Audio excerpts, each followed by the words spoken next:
Preface by H.E.F, June 1st, 1915. This little book has been written in the hope that it may help to clarify a subject which is puzzling many minds.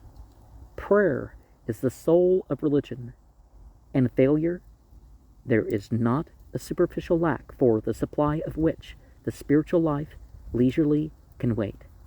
Failure in prayer is the loss of religion itself, in its inward and dynamic aspect of fellowship with the eternal. Only a theoretical deity is left to any man who has ceased to commune with God, and a theoretical deity saves no man from sin and disheartenment and fills no life with a sense of divine commission.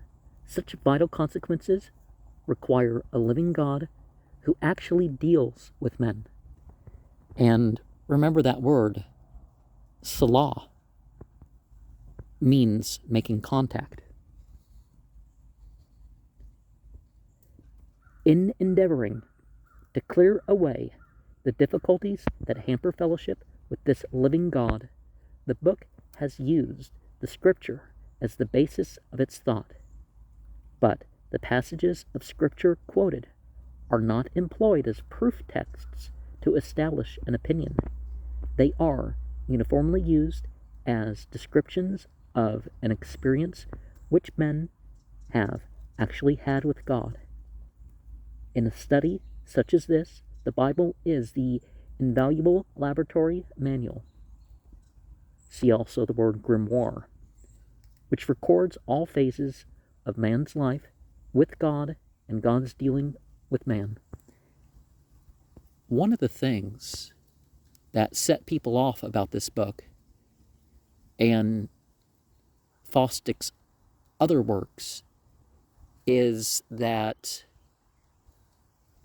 there was this idea that the Bible is a tool of unfolding more than just a literal reference.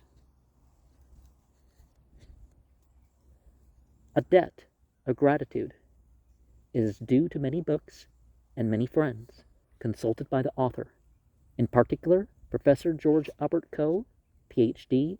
of the Union Theological Seminary, New York City, and Mr. Frederick M. Harris of Association Press, have given generously of their time and counsel. Each chapter is divided into 3 sections: daily readings, comment for the week, and suggestions for thought and discussion. This arrangement for daily devotional reading, the morning watch for intensive study, and for study group discussion has met such wide acceptance in my previous book that it has been continued here. Special acknowledgement is gladly made to the following: to the Pilgrim Press for permission to use selections from Dr. Rauschenbusch's Prayers for the Social Awakening, to E.P. Dutton and Company for permission to use prayers from A Chain of Prayers Across the Ages, to the Reverend Samuel McComb and the publishers for permission to draw upon a book of prayer, copyright 1912, Dodd, Mead and Company, to George W. Jacobs and Company for permission to make quotations from the Communion of Prayer, to Mrs. Mary W. Tyleson for the use of prayers, ancient and modern, to Fleming H. Revell for permission to quote from Henry Ward Beecher's Book of Public Prayer, and to the author and publishers of W. E. Orchard's The Temple, E.P. Dutton and Company, June 1st, 1915, Henry Emerson Fosdick. And it's important that even if there is copyrights that have gone out of use, if the person or their grandchildren or whatever is alive, not making a point of upsetting such people, right?